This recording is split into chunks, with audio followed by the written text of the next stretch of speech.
I'm going to approach systems of inequalities in a different way than the book does. Oh, I should change that. That is not part 2. All right, now that it's fixed and it says part 1. When you graph a system of inequalities, the solution is going to be the region where the shadings overlap.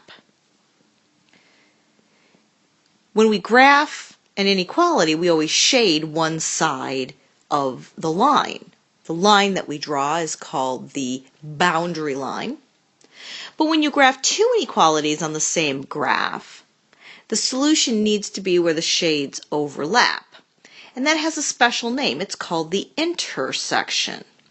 You may have learned about things called intersections and unions in your middle school math courses. Intersection in a Venn diagram was where the two graphs or the two circles overlapped each other.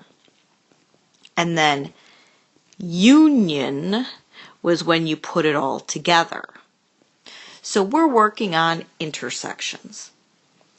Now, I am going to go and graph these inequalities without putting them in slope-intercept form, because instead of using x and y, we're using g and m. So I'm going to call this the g-axis, and I'm going to call this the m-axis.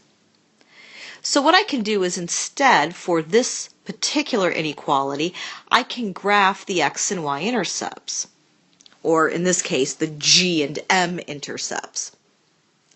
The g-intercept for the first equation is going to be 6, because when you plug in 0 for m, you get g is 6.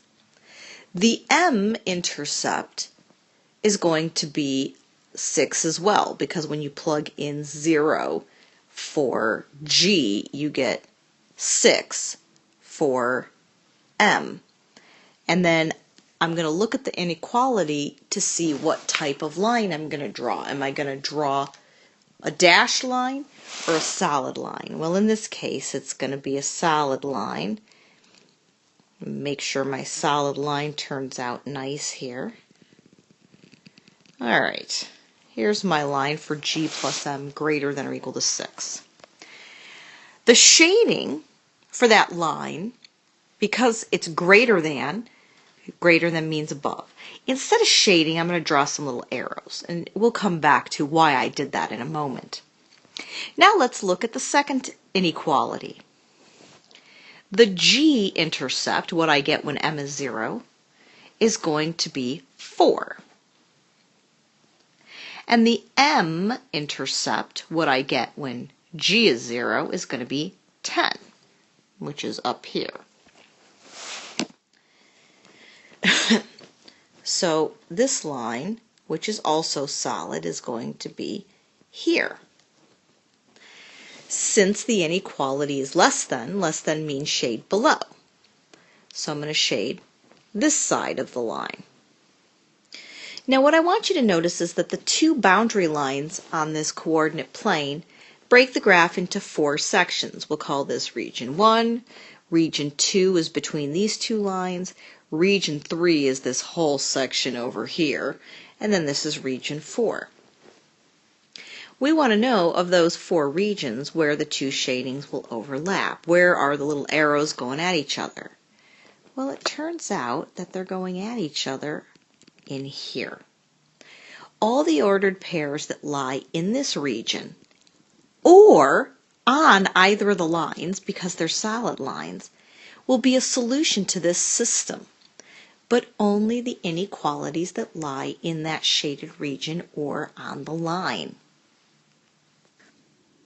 Let's do another system of inequalities, this one where we're actually dealing with the variables x and y. And this time I'm going to graph it using the slope-intercept method. So I want you to notice that the second inequality, y greater than or equal to negative 1/2 x plus 1, is already in slope-intercept form. The first inequality, however, I need to solve for y. When I do that, the first thing I do is subtract the 2x. And then there's still a -1 in front of the y, and so I have to divide everything by -1. But it's an inequality. And when you divide everything in an inequality by a negative, you have to flip the inequality symbol. So I find out that the inequality I'm actually going to graph is y is less than or equal to positive 2x plus 3. So now let's graph each of these inequalities, and the one that I've already got in red, I'll graph it in red as well. The y-intercept is 3, and the slope is 2, so that's up 2 to the right 1, up 2 to the right 1, up 2 to the right 1. And to get a good line, I'm going to go down to the left 1, down to the left 1, and do this a couple times so I have a nice line. The inequality is less than or equal to, so it will be a solid line.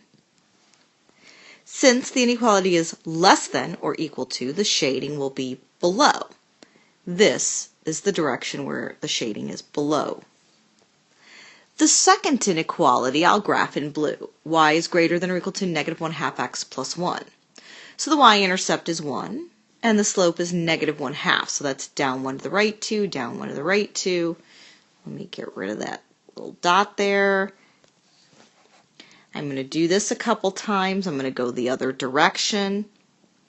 With a system of inequalities, our concern is not where the two boundary lines intersect. Our concern is where the shadings overlap. All right, the blue line should be solid because the inequality is greater than or equal to. Greater than means shade above. So I'm going to break this into 4 regions, and it really doesn't matter what you call 1, 2, 3, and 4. I kind of work like it's a coordinate plane. So these are the 4 regions. In which of the 4 regions will the two shadings go at each other? Well, it's in region 1, because that's where the red and blue lines are going at each other. So the solution is this region of the graph. All the ordered pairs that lie in region 1 or lie on either of the lines because they're solid will make both inequalities true at the same time. Now a reminder, unlike a system of equations which has a point of intersection, which is the solution, a system of inequalities has a region of the graph where all the ordered pairs make it true. You need to be very careful when you do your graphs. You need to be careful when you're solving inequalities for y. And you need to make sure before you do your shading where the graphs will overlap. Now when we learn to graph the systems on the graphing calculator, the graphing calculator actually graphs or shades everything, and then you're going to see a region that's darker than everything else. So the graphing calculator gives you a little bit more than what you would get when you graph by hand, and we'll see that in class.